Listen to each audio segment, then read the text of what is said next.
Welcome back, everyone. We are here today with our Friday review, my favorite way to recap and cap off the week with you. I've got two great research studies for you today, one on exercise and one on how to ease the digestive bloating, gas, distension, IBS-based symptoms. So excited to share that with you. That's kind of some brand new research that I think that we've known about in the naturopathy-based field for some time, but it's always great to see it proven out by medical scientific research.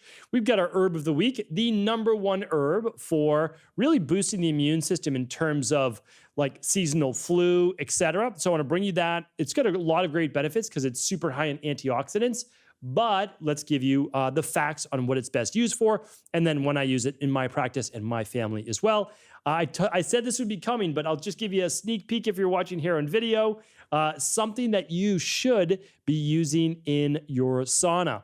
So again, if you're watching this on YouTube or right at StephenCabral.com, the show notes link for everything today is at StephenCabral.com/2345. Check that out, 2345. That's today's episode. All the research and all of the product links will be right there. Love being able to bring you all sorts of fun things that I use in my own life every single day and week. All right, we'll also do a podcast recap, but let's get started with our updates for the week. So this week, just after the 4th of July weekend, hopefully you had a great 4th of July, especially if you're celebrating here in the US or anywhere in the world.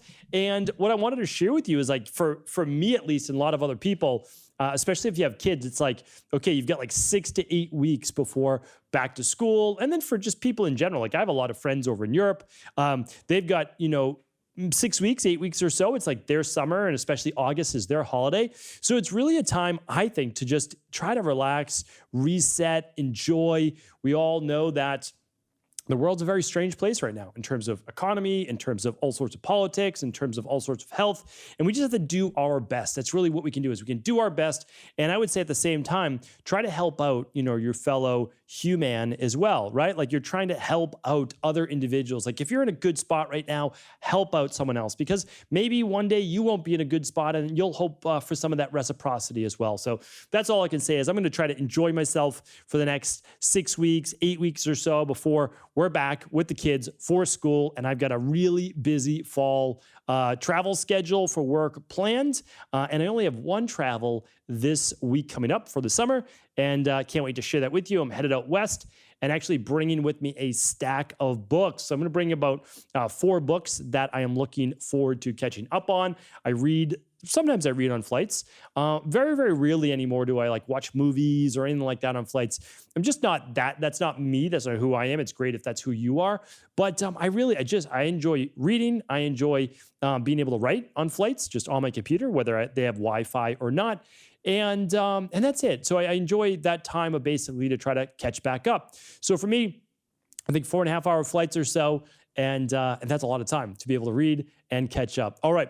Before we get into the show too, I want to let you know, obviously, that time of the year for many people, at least, over here in the US, Canada, Western-based Europe, that during summertime, you might be exposed more to mosquitoes or extra sun or ticks, and you may want some more natural-based alternatives.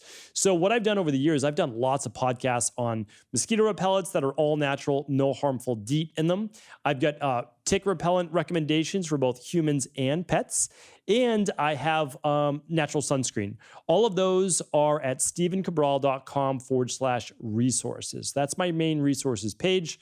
Literally everything that I use myself or for my family or in my practice, it's all right there. So I've got all sorts of great brands. And again, I'm a big fan of being able to recommend other great brands doing great things. So definitely check those out. All the things that I use, like Herbal Armor and geranium oil and all sorts of things like Badger sunscreen, etc. So definitely check those out. I've got some do-it-yourself podcasts as well on how to make your own sunscreen if you're so inclined to.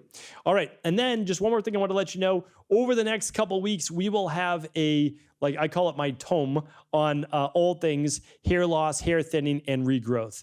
Some of you, I shouldn't say it, I haven't really told the story too much yet. I will on a future podcast, that I lost like 50% of the hair on the top of my head. And it was like within 6 weeks. It was wild. And I was like, what is going on here?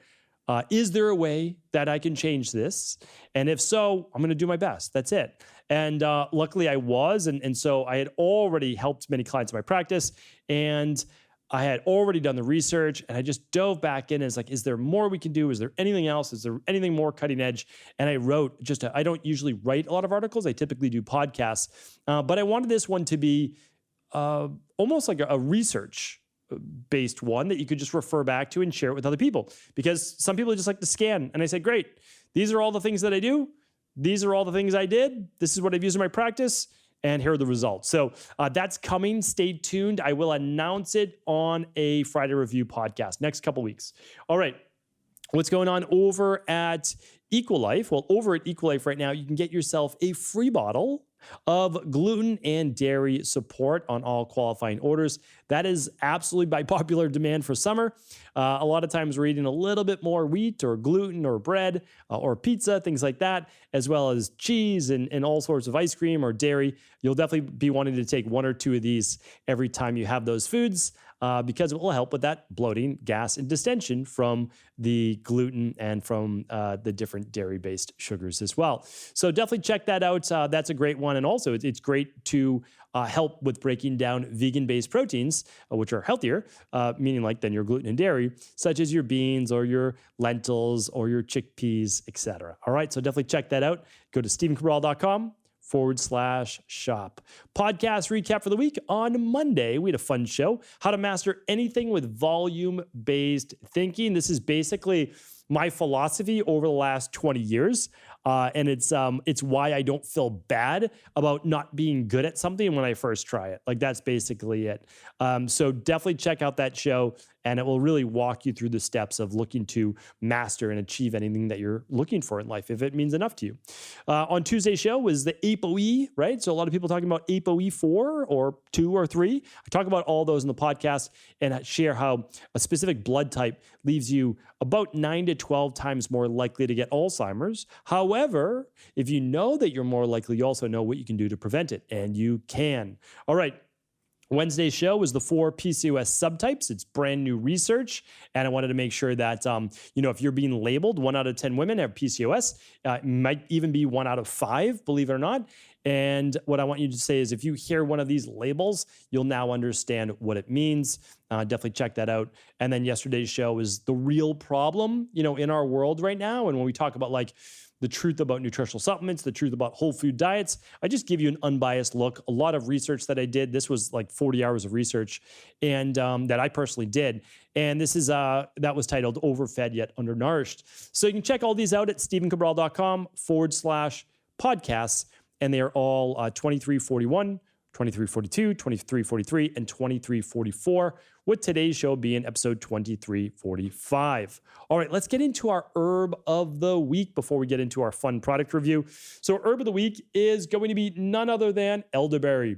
So I can't do our Friday review. Like every single Friday this year, I said I was going to be reviewing one new herb. So elderberry is essentially a dark purple berry. All right. It's almost black. It's so dark. And when you look at something that's dark purple, you know that it's loaded, first of all, with antioxidants. So those plant-based phytonutrients, anthocyanins, and other types of antioxidants that are amazing for squelching free radical damage. So there's actually a lot of growing body of research around elderberry. So I'm just going to give you, again, I always give you the disclaimer, so I can't provide you any medical advice, any medical treatment plans, any medical-based cures, but you want to look into this. So I'm going to give you the number one reason in just a moment, but elderberry may help fight cancer. 3 studies on it. Elderberry may help fight off bacteria such as H. pylori and issues with the sinuses and bronchitis. A good study on that. May support a certain part of the white blood cells and immune system. It could protect against actual sun damage. Interesting. It also may help with blood sugar and type 2 diabetes. And it may actually have some use as an antidepressant. Okay. So really interesting, right? A lot of great studies going on with this particular nutrient. but it's not how I use it in my practice. All right. So all the things that I just named, I'm typically looking at other ways. Like I just know better ways to help people with sinus issues, bronchitis, H. pylori. Well, UV radiation, you just want good antioxidants. So I'm a big advocate of like our daily eye support product. And the reason is it's super high in antioxidants. And so it helps with the skin as well because it contains S-xanthan. So anyway, I could kind of go on and on about that. But I'll tell you this, it is best in class. So it's best in class for the flu and flu-like symptoms. All right. So when you're talking about like fever, aches, pains, chills, etc., it's not just being studied, it's already clinically proven. So I'll just give you some of the research right now. So it's been shown to reduce the severity and length of influenza, the flu. And you can do this. Well, let me just give you the research right here because I thought this was pretty amazing. So if you take elderberry, it has been shown to decrease the length of the flu or influenza in basically improvement in 2 to 4 days versus the control group, so a placebo-based group, of 7 to 8 days. So it's shortening that cycle. Let's see, what would the math be on that? Anywhere from 50 to 75%. Yeah, somewhere right around this, 50 to 80%. So that's remarkable. So it works. I'm just going to put it to you that way. It works. But there's another nice study. So that's how I use it for my family, for my 2 daughters, for myself. I'm a fan. I mean, just am. Like that's what I use it for. I've been using it for well over a decade. Now I use it with vitamin D. I use it with alkalizing vitamin C, and I use it with zinc as well. So yes, I do other things besides that, but I do that. So I've no doubt about it. But here's another one, and this is actually just one way that I take it. So like I'll be getting on a flight soon, not yet, but soon. And it has been shown, so this study was done with air travelers, and they took 300 milligrams of elderberry 3 times a day. Maybe you don't have to take that much, but just giving you what the study said. And they experienced a shorter duration of illness or symptoms if they got sick compared to others. And so that's pretty interesting. So I use a product, well, I use a lot of different products. Like for my daughters, I'll use a liquid-based product. I've talked about it before, Sambucol. We're trying to develop one that's kind of an all-in-one immune system for kids. But any flavor-based thing, it just takes a long time. It takes us like 8 months to develop a product like that. But for myself, I take these elderberry immunolozengers. You'll be able to find those at stephencabral.com/shop. But honestly, you can find any good quality elderberry-based product. Just make sure it's potent enough. The one that I use, I take 300 milligrams. That's how I take it. And that's the max that I take. So hopefully that was helpful. Again, elderberry, very powerful herb, absolutely fantastic. Just keep some of these things on hand. So if you do end up getting sick, you can take some elderberry. And again, I can't provide medical advice, but I can tell you it's been clinically studied and proven to work. All right, we've got our fun product review of the week, and it is none other than, everybody's been like, on my Instagram, it was one of my more popular stories of just like me in my sauna. So I have a barrel sauna in Maine. I love being able to spend some time up here. And anybody who's been to Maine, it's not warm. Like it's not warm in any way, shape, or form, except for about like 6 weeks of the year, from essentially the beginning of July, but even then the nights are high 50s through the end of August. Like that's about it. But even the end of August, it's beautiful weather. It might be 80 degrees during the day and 50 degrees at night. Like there's a huge cool off. So I love being able to get in the sauna when it's 50 degrees out. I mean, it's beautiful. You go in the sauna. I set it, if you've seen mine, I set it to 197 degrees. People always think that it's 197 when I get in there. It's 197 at the top of the sauna, but I'm not sitting with my head against the top of a barrel sauna, which is almost 6 feet tall. So where I sit, it's about 165 to 180 degrees, depending on the ambient outside temperature. Even though I have a big canvas thing over the wood, heat escapes. And so it's not perfect. The hotter the day, the hotter it stays inside. However, I've been reading a lot of research and I've heard about it, but I never was like, I'm not really going to worry too much about it. But then, of course, I was dealing with all the hair loss issues. So I'm like, well, I'm going to do everything I can just to help protect my hair. So I was wrapping my head in a towel, but now I have this amazing sauna hat. So if you're watching this on video, you can see me with my sauna hat on right now. What is this? I'm probably not the best fashion model for a sauna hat, especially with the dress shirt on. But, if you look at this right now, you can see that is a wool sauna hat. They come in all sorts of different traditional styles. You'll find these from Finland. You'll find them from Russia. You'll find them really from all over the world because people have known for a long time. They've been using saunas for thousands of years, especially in Finland. And so what happens is when you go in a high heat sauna, I would say anything above really 130, 140 degrees. And if I do an infrared sauna, I do it for 40 minutes, and that's like 140 degrees. If I do a hot, dry sauna, it's 170, 180 degrees for only like 20 to 30 minutes. But the higher the heat, the more it damages your hair. And so for literally, I think this hat's like $20. It's literally made of wool, or it's made from felt, which is made from wool. And what it does is the reason why it's so big and kind of funny looking is that it traps a pocket of air under the hat as well. It's going to keep your head cool. So what it does that all that heat can damage, dry out, and break and make your hair brittle. So it damages the proteins. Like that's the truth. That's what it does. That's been proven. It's been proven using a hair dryer. I'm going to be doing a whole podcast on this, so I'll definitely share more.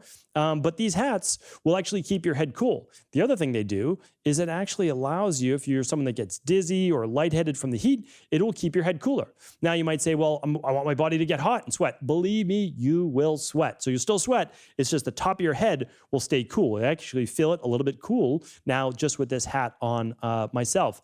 So it allows for breathability, but also keeping the head cool. And if you have longer hair, you can just wrap up your hair and it gives you all of this space to be able to put it right under the hat. So that's why they also make them so big. So this is my official sauna hat from now until eternity. I'll probably purchase a new one once this one gets all sweaty, but you can clean it as well. And I wanted to share that with you. I'm going to link up the exact one I got after that I do the research.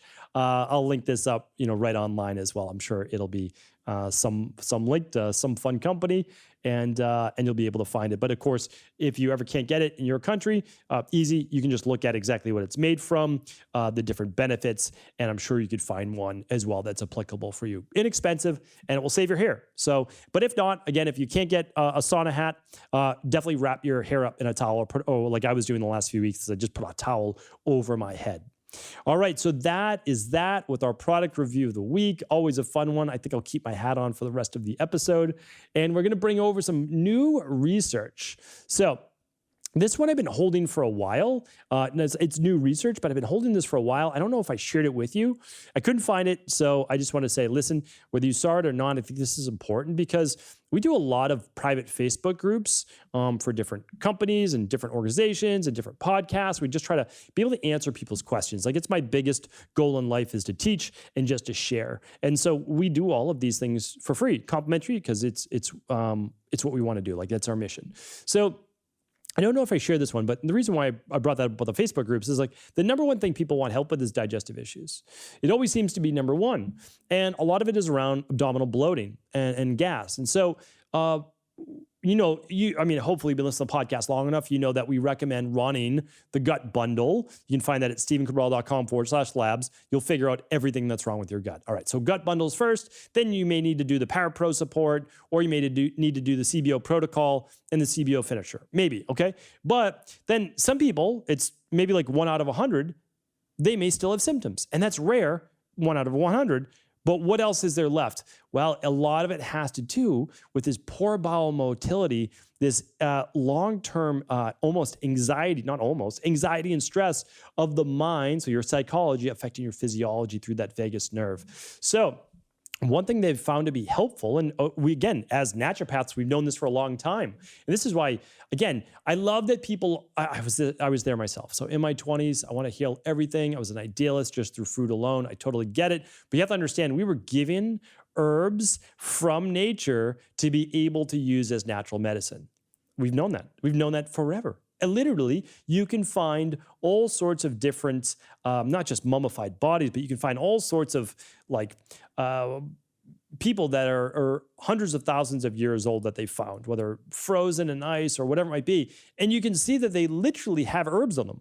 Some of them had manuka honey. Some of them had certain mushrooms. Some of them had all sorts of different Ayurvedic and traditional Chinese medicine herbs. So again, use everything. Like that's the thing, is like use everything. Yes, it starts with whole food, but don't dismiss what else we've been given and what else we've created. So this one specifically, again, this is more for like anxiety in the gut, inflammation in the gut, irritable bowel syndrome, and small bowel dysbiosis. So again, use things that we know like the CBO protocol. Again, I can't provide you any medical advice, medical treatment plans, or medical cures, but we know these things work. We've been using them for a long time, tens, hundreds of thousands of people.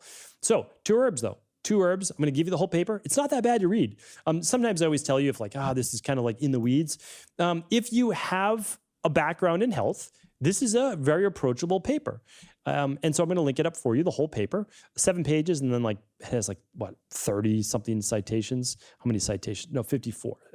54 citations on the benefits of this. So 2 herbs, curcuma longa and Boswellia serrata. So what's curcuma longa and Boswellia serrata? Well, we're really talking about curcuminoids or turmeric. That's really what we're talking about. And we're talking about Boswellia, also known as Indian frankincense, really powerful and potent herbs that have been proven as natural anti-inflammatories and also calm these gut-based symptoms. And they did some really good research on them. So we use them in our practice for sure. We add a few extras for sure. We use a product called Inflama-Soothe. If you've never heard of Inflama-Soothe or the anti-aging renewal kit that we have, I would definitely check that out. Cell Boost and Inflama-Soothe are the 2 most potent anti-aging based products out there. But check out Inflama-Soothe because there's other items in there that work as synergist and help them work even better. So in addition to this, you could also add some ginger tea, if you ever decided to as well with meals. And I think that can be really helpful. But again, you could purchase curcumin and you could purchase Boswellia any place you'd like. You can also work with, as I always say, with your integrative health practitioner as well. So check that out. Remember, there's always an answer. There really is. So just continue to search. All right. One more research study for the day. This one is a quick one.